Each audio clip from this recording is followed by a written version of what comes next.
नमस्कार मित्रों, स्वागत है आपका एनसीईआरटी पोर्टल पे। और आज हम आपके लिए लेके हाजिर हैं क्लास 11th और 12th दोनों के लिए मोस्ट इम्पोर्टेंट टॉपिक आपका, जो कि हिंदी व्याकरण का है और जो है आपका पत्रकारिता।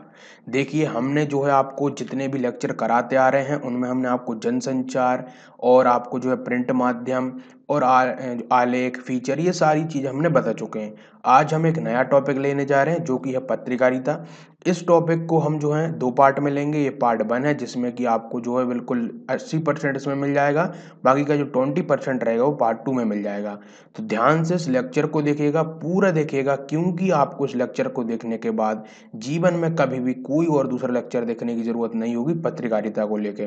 पत्रकारिता क्या है, इससे किस तरह के क्वेश्चन आते हैं सीबीएसई बोर्ड में, पूरा A to Z बात इस लेक्चर में होगी। तो ध्यान से आखिरी तक इस लेक्चर को देखिए।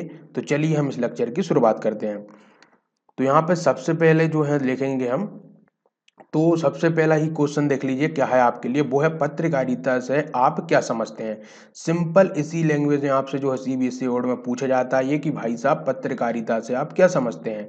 सिंपल सा वर्ड है। देखिए, इसका पहले आप आंसर जो है मन में सोच लीजिए, वीडियो पॉज करके। आपको नहीं पता है तो हम बता ही रहे हैं। देखिए, इसका आंसर जो हो जाएगा वो हो जाएगा कि देश विदेश में घटने वाली घटनाओं को संकलित करके उन्हें समाचार के रूप में संपादित करने की विधा को पत्रकारिता कहते हैं या कहा जाता है। अब आपके मन में 2 क्वेश्चन आए होंगे कि ये भाई साहब संकलित क्या हो रहा है, संपादित क्या हो रहा है, और ये देश विदेश में क्या मतलब है। तो बिल्कुल ध्यान से सुनिए क्या है। आपने जो है देखा ही होगा कि हम जब भी कोई न्यूज़ देखते हैं तो न्यूज़ में क्या होता है कि हमको कई तरह के समाचार मिलते हैं। अब उन समाचारों को जो है खोजा जाना, या जो है देश विदेश या कहीं पे भी जो घटना होती है उनको जब खोजते हैं, उनको संकलित मतलब होता है इकट्ठा करना, और इकट्ठा करके उनको संपादित करते हैं। तो इसी चीज को ही हम पत्रकारिता बोलते हैं, और कुछ नहीं होता पत्रकारिता। तो अब कभी भी आपसे कोई पूछे भाई साहब पत्रकारिता क्या है, सिंपली उसको डेफिनेशन बता देना, और यही आपकी बोर्ड में पूछी जाती है और यही आपको लिख के आनी है। चलिए अगले क्वेश्चन की तरफ बढ़ते हैं। अगला क्वेश्चन है भाई साहब, पत्रकारिता लेखन और साहित्यिक सृजनात्मक लेखन का अंतर बताइए। ये जो है सीबीएसई बोर्ड में पूछा गया है। सन मुझे याद नहीं है, लेकिन सीबीएसई बोर्ड में आया, इसलिए मैंने यहाँ पे इधर हाईलाइट करके इसको लिख दिया है। अब यहाँ पे आपके लिए डिफरेंस पूछा गया है पत्रकारिता लेखन में और साहित्यिक सृजनात्मक लेखन में। अब पहले तो आपको जो है, मुझे पता है कईयों को नहीं पता होगा, साहित्यिक जो है सृजनात्मक लेखन क्या होता है। इस पे भी बहुत जल्द वीडियो आएगी, लेकिन अभी जो है पत्रकारिता से रिलेटेड हम चल रहे हैं, इसलिए मैं आपको साहित्यिक सृजनात्मक जो लेखन है उसको इस वीडियो में नहीं बताऊंगा। तो पहले दो है क्या करते हैं हम, सिंपल इनके बीच की डिफरेंस देख लेते हैं, और ये आपको बोर्ड में अपने एग्जाम में लिख के आनी है। तो इसका आंसर जो हो जाएगा सिंपल ये है कि आपको जब डिफरेंस बनानी हो तो आप तो इसको जो है 2 तरीके से कर सकते हो। या तो जो मैं बता रहा हूँ वैसे लिख सकते हो, या कॉलम बना के आप बता सकते हो। तो कैसे बताओगे, देखिए, आप यहाँ पे सिंपली लिखिएगा कि भाई साहब पत्रकारिता, तो पत्रकारिता में जो मेन फोकस लेके चलते हैं वो होता है सूचना प्रदान करना, समझ रहे हो। और लेकिन जो साहित्यिक सृजनात्मक लेखन होता है उसमें जो मेन मुद्दा जो होता है उनका वो होता है कि इसमें भावों को महत्व दिया जाता है। अब देखो, दोनों जो है अलग अलग चीजें हैं, लेकिन पूछ लिया जाता है कि भाई साहब इनमें डिफरेंस क्या है। तो आप बिल्कुल याद रखिएगा इन दोनों में ये डिफरेंस है। और बाकी का जो साहित्यिक सृजनात्मक लेखन है उसको मैं अलग से अच्छे से आपको इसी तरीके से वीडियो बना के समझा दूंगा। आगे बढ़ते हैं, जो कि आपका अगला क्वेश्चन है, जो कि है कि पत्रकारिता का मूल तत्व क्या है। अब देखिए, हर चीज का एक तत्व रहता है, समझ रहे हो। जैसे हम किसी भी फिजिक्स में बात करते हैं तो एक प्रिंसिपल लेके चलते हैं, उसी तरीके से आपका पत्रकारिता में क्या मूल तत्व है, तो यही आपको यहाँ पे लिख के आना है। तो क्या है वो हम जरा देख लेते हैं। तो यहाँ पे जो हमारा इसका मूल तत्व है वो है कि भाई साहब नई सूचना जो होती है उन्हें प्रदान करना। मतलब ये है कि यदि हमको पत्रकारिता का एक मूल तत्व लेके चले तो वो यही है कि एक नई सूचनाओं को प्रदान करना। सिंपल आप लिख कह सकते हो। ये आपका सीबीएसई बोर्ड में पूछा जा चुका है 1 या 2 मार्क्स में। अगले क्वेश्चन की तरफ बढ़ते हैं, जो कि आपका है पत्रकारिता के विविध आयाम क्या है। अब इसके जो मुख्य जो है उसका वो होता है भाई साहब समाचार से संबंध। मतलब कि जो पत्रकारिता जो होती है वो है समाचार से संबंधित। मतलब हम जो समाचार पत्र जो पढ़ते हैं करते हैं उससे समझते हैं, तो उसी से हम क्या बोल सकते हैं कि वो पत्रकारिता का एक आयाम है।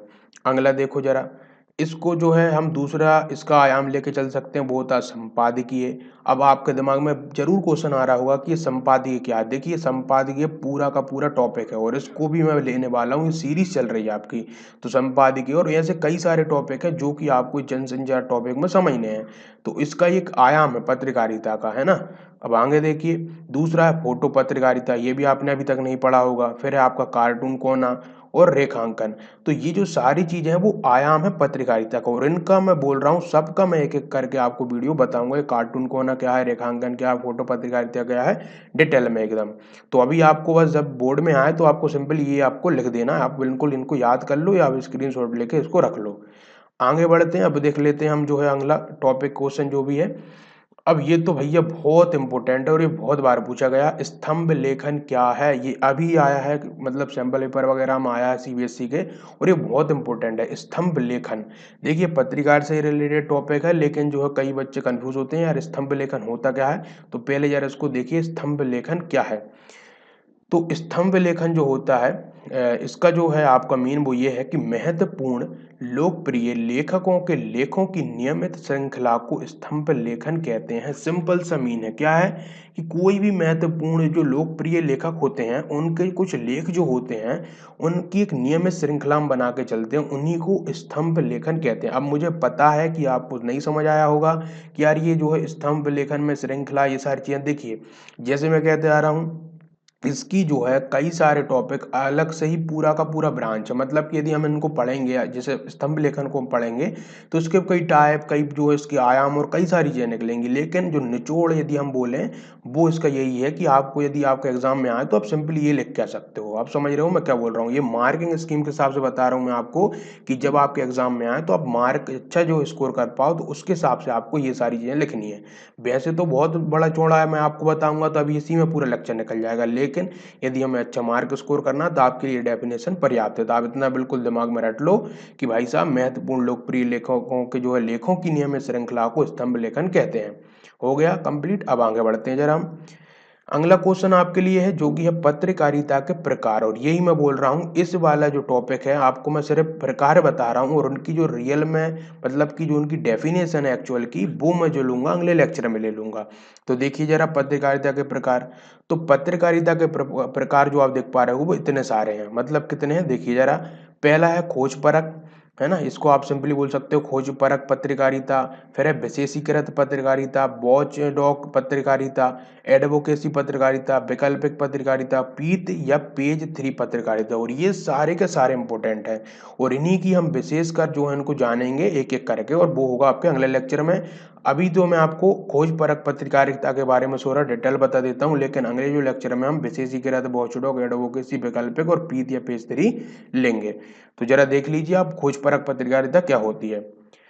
तो सिंपली खोज परक जो पत्रकारिता होती है वो ये है कि भ्रष्टाचार और अनियमितता को उजागर करने के लिए इसका हम उपयोग करते हैं। अब देखो खोज परख से ही नाम आपको समझ आ रहा होगा, मतलब कि कोई चीज खोज हो रही है, डिस्कवर की जा रही है, सर्च की जा रही है। तो इसी चीज को हम क्या बोलते हैं, आपकी खोज परख पत्रकारिता बोलते हैं, जिसमें कि हम भ्रष्टाचार और जहां पे भी कोई भी अनियमितता चल रही है उसको उजागर करें, ऐसी जो होती है वो खोज परख पत्रकारिता के अंतर्गत आती है। इसमें होता क्या है देखिए, जो छुपाई जाने वाली जितनी भी सूचना होती है उनकी हम जांच पड़ताल करते हैं जो भी पत्रकार होते हैं, और उसकी जांच पड़ताल करके जो है वो क्या करते हैं, उनके प्रमाण इकट्ठे करते हैं, और प्रमाण इकट्ठे करके उनको जो छाप देते हैं, और छाप के आपके जो है समाचार पत्र मिल जाते हैं। और यहाँ पे देखिए ये तो हुआ समाचार से रिलेटेड, लेकिन मतलब समाचार पत्र में ये सारी चीजें आप करते हो, लेकिन अब हम जो टेलीविजन पे देखते हैं तो वहां पे वो इसका जो नाम देते हैं वो स्टिंग ऑपरेशन देते हैं। आपने कहीं भी सुना होगा, हिंदी रिपोर्टर बोलते हैं स्टिंग ऑपरेशन ये हुआ ऐसा करके बोलते हैं, तो वो स्टिंग ऑपरेशन यही है कि मतलब कि वो ऐसी कोई भी खोज परख पत्रकारिता करते हैं जिसमें कि हमें जो है ऐसी चीज बताते हैं जहाँ पे कोई भ्रष्टाचार हो रहा हो, अनियमितता चल रही हो, तो इस तरह की जो जानकारी है वो प्राप्त करके हमें बताते हैं, उसी को स्टिंग ऑपरेशन भी बोल देते हैं, उसी को खोज परख पत्रकारिता भी बोलते हैं। ये जो है मोस्ट इंपोर्टेंट है। इसी तरह से मैं अगले लेक्चर में भी आपके लेके आने वाला हूं, जिसमें कि हम और जो आगे के टाइप हैं पत्रकारिता के उसको जानेंगे। तो इस लेक्चर में हम इतना ही रखते हैं। यदि आपने लेक्चर पूरा देख लिया तो प्लीज़ इसे जो है लाइक करके जाना, और सब्सक्राइब तो जरूर कर लेना चैनल को, क्योंकि आपको इस तरह के लेक्चर की सीरीज बिल्कुल मिलने वाली है। और दूसरी बात मैं आपको ये बता दूं कि देखिए यदि आपको कोई भी टॉपिक यदि समझ नहीं आता तो हमको जो है आप कमेंट बॉक्स में बता सकते हो कि सर हमको ये चीज़ समझ नहीं आ रही है, और आपको जो है और कौन सा टॉपिक चाहिए जिसपे कि हम आपको वीडियो लेक्चर प्रोवाइड करा पाएँ। तो इस लेक्चर में इतना ही रखते हैं। पूरा देखने के लिए आपका तहे दिल से धन्यवाद।